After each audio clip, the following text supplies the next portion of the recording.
Okay, student. Today we will learn about hemostasis, blood disorder, and laboratory evaluation. देखेंगे introduction to hemostasis. Hemostasis is the process of stopping bleeding. देख रहे हैं जो bond revert factor होता है और ये फाइब्रोनेजन है, ये प्लेटलेट है। तो जहाँ पे भी मतलब आर्टरी वगैरह ब्लड वेसल रप्चर होगी या पंक्चर होगी, वहाँ पे जाके ये जो है प्लेटलेट जो है प्लग फॉर्मेशन कर देगा, maintain blood in fluid state, जिससे कि ब्लड फ्लो है वो बना रहेगा। Don't excessive blood loss after injury, जैसे कि इंजरी के बाद जो है ब्लड वेसल इंजरी के बाद ब्लड लॉस नहीं होता है। फिर मैकेनिज्म ऑफ हेमोस्टैसिस, मैकेनिज्म क्या है? एक तो देखिए vascular formation, vessel constriction, injury हुई यहाँ पे, ये देखिए प्लेटलेट ब्लॉक हो गई, सॉरी इंजरी हुई, ब्लड आने लगा बाहर, यहाँ प्लेटलेट आई, प्लेटलेट ब्लॉक हो गया, एक्टिवेटेड प्लेटलेट है ना। फिर क्या हो गया? सेकेंडरी हेमोस्टैसिस से, अभी हमने हेमोस्टैसिस पढ़ा था, ये देखिए प्रोसेस ऑफ स्टॉपिंग ब्लीडिंग। तो अब प्लेटलेट ब्लड फॉर्मेशन हो गया, उसके बाद क्या होगा? कोगुलेशन फैक्टर एक्ट करेंगे, फिर क्या होगा? फाइब्रिन क्लॉट हो जाएगा, जैसे कि ये ब्लड फ्लो कंटिन्यू बना रहेगा, ब्लड लॉस नहीं होगा। प्लेटलेट अब इसमें क्या है? वेस्कुलर स्पाज़म होगा, इसके बाद प्लेटलेट ब्लड फॉर्मेशन होगा, कोगुलेशन होगा, क्लॉट फॉर्मेशन, जैसे कि हम देख सकते हैं क्लॉट रिट्रैक्शन एंड फाइब्रोनोलिसिस हो जाएगा। कोगुलेशन पाथवे देख सकते हैं, इंट्रिंसिक पाथवे, एक्सट्रिंसिक पाथवे, और ये कॉमन पाथवे है involving clotting factor and calcium. यहाँ पे देख सकते हैं, अब इसमें देखा है 12, 11, 9 ये फैक्टर होते हैं, ठीक है। 12, 11, 9 एंड 12, 11, 9, 8, ठीक है। ये होते हैं इंट्रिंसिक पाथवे में, ठीक है। एक्सट्रिंसिक पाथवे में केवल फैक्टर 3 एंड फैक्टर 7 होते हैं। अब यहाँ पे देख रहे हैं ये आते हैं, फिर उन दोनों का एक कॉमन पाथवे हो जाता है, यहाँ 10 से 10A में कन्वर्ट हो जाएगा। ये देख रहे हैं थ्रोम्बिन में सेकंड से सेकंड थ्रोम्बिन में चेंज हो जाता है। फिर ये फाइब्रिनोजन, ये देख रहे हैं स्टेबलाइजिंग फैक्टर, थ्रोम्बिन यहाँ कैल्शियम के प्रेजेंस में फाइब्रिन यहाँ पर एक्ट करेगा, क्या होगा? स्टेबल फाइब्रिन क्लॉट बना देगा, ठीक है। तो बात करें ब्लीडिंग डिसऑर्डर की। ब्लीडिंग डिसऑर्डर अब आप बता दें ब्लीडिंग डिसऑर्डर को कौन होता है? प्लेटलेट ब्लड फॉर्मेशन कर रहा है, अब अगर प्लेटलेट में कोई दिक्कत हो जाएगी तो ब्लीडिंग डिफेक्ट, मतलब सॉरी प्लेटलेट डिफेक्ट हो जाएगा, तो फिर क्या होगा? ब्लीडिंग डिसऑर्डर हो जाएगा कि नहीं हो जाएगा? बस वही सेम बात कर रहे हैं। Due to platelet defect or clotting factor deficiency bleeding disorder can be inherited और एक्वायर्ड, दोनों हो सकता है, प्रेजेंट विद एक्सेसिव ब्लीडिंग। तो बात करते हैं हीमोफीलिया। हीमोफीलिया जैसा कि आप सभी जानते हैं,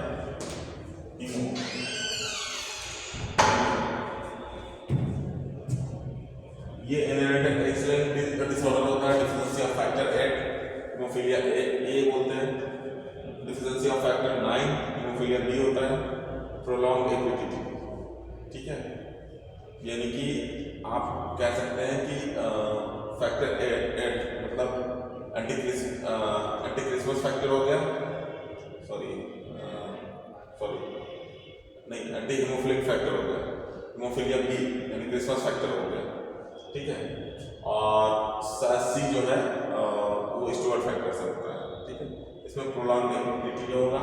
इसमें ब्लीडिंग नहीं होगी, इसमें देख सकते हैं प्लेटलेट फैक्टर, इसमें नॉर्मल ब्लड वेसल में यहाँ एक्ट करेंगे, जिससे कि ब्लड वेसल जो रप्चर है ये रिपेयर हो जाएगी, लेकिन यहाँ पे नहीं हो पाता है, जिसकी वजह से अनकंट्रोल ब्लीडिंग होती है, क्योंकि फैक्टर 8 9 की एब्सेंस हो जाती है या डिफिशिएंसी हो जाती है, एब्सेंस तो नहीं कहते हैं, डिफिशिएंसी हो जाती है। Von Willebrand disease most common inherited bleeding disorder है, deficiency of von Willebrand factor affect platelet adhesion. तो ये प्लेटलेट होती है आपस में इनको चिपकने नहीं देती है, जिसकी वजह से क्या होता है? ब्लीडिंग डिसऑर्डर होता है, ये मोस्ट कॉमन होता है। हेमाटोलॉजिकल इन्वेस्टिगेशन, हेमाटोलॉजिकल इन्वेस्टिगेशन में देखेंगे ऐसा bleeding and clotting mechanism helpful in diagnosis of coagulation disorder, perform before surgery, PT INR और एपीटीटी। अगर प्रोलॉन्ग होगा मतलब ब्लीडिंग डिसऑर्डर आएगा तो फिर सर्जरी डिनाई कर देते हैं या उसको पहले करेक्ट करते हैं फिर सर्जरी करते हैं। Bleeding time measure platelet function, इसमें दो मेथड से इसको मेजर करते हैं। पहला है डिप मेथड, दूसरा है ईव मेथड। नॉर्मल वैल्यू है 2 to 7 minute, prolong platelet disorder. Clotting time measure time taken for blood clot, normal value 6 to 10 minute, prolong in clotting factor deficiency. Prothrombin time ये हम बात कर रहे थे ना पीटीआईएनआर की, एसएस इंट्रिंसिक पाथवे, ठीक है। इंट्रिंसिक पाथवे हमने पढ़ा था, एक्सट्रिंसिक इंट्रिंसिक पाथवे, फिर कॉमन पाथवे देखते थे कैसे प्लॉट होता है। नॉर्मल वैल्यू होती है क्या 11 to 15 सेकंड, प्रोलॉन्ग विटामिन के डेफिशिएंसी, इसीलिए जब ये ज़्यादा बढ़ जाता है तो क्या देते हैं vitamin K and liver disease. Activated partial thromboplastic type APTT, देखिए पीटी जो है एक्सटेंसिव पाथवे में असेस करता है, ये इंटेंसिव पाथवे में असेस करता है। नॉर्मल वैल्यू क्या होती है 25 to 40 सेकंड, प्रोलॉन्ग अगर एपीटीटी है हाई है। Peripheral blood smear preparation, thin glass film on glass slide, देख रहे हैं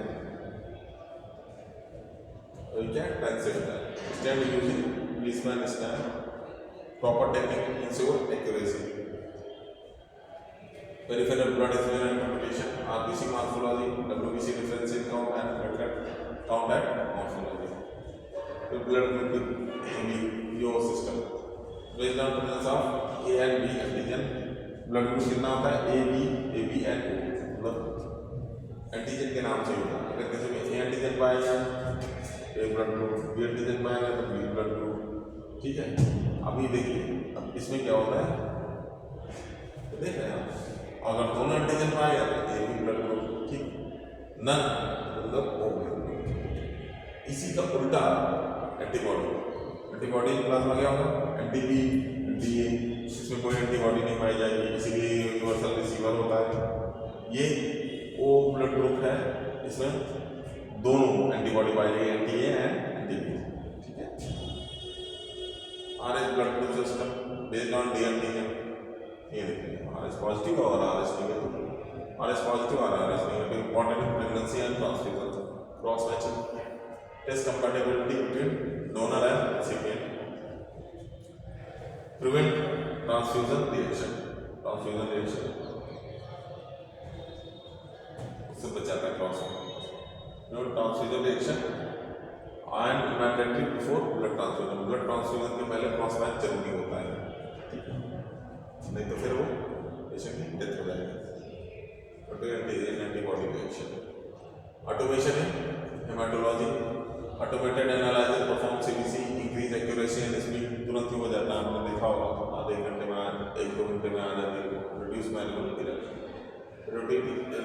reporting and reference range, result compare with reference ranges vary with age and sex, जैसे कि आप देख सकते हैं। एबनॉर्मल वैल्यू में क्लिनिकल कोरिलेशन, कोई एबनॉर्मल वैल्यू आती है तो हम क्लिनिकल कोरिलेशन देखेंगे, तो साइन और सिम्टम देखेंगे। लैबोरेटरी एथिक्स क्या है, maintain patient confidently, follow standard operating procedure, ensure accurate reporting, follow biosafety guideline. Conclusion क्या है, haemostasis is vital for survival, proper investigation and diagnosis, ethical laboratory practices ensure reliability. Thank you.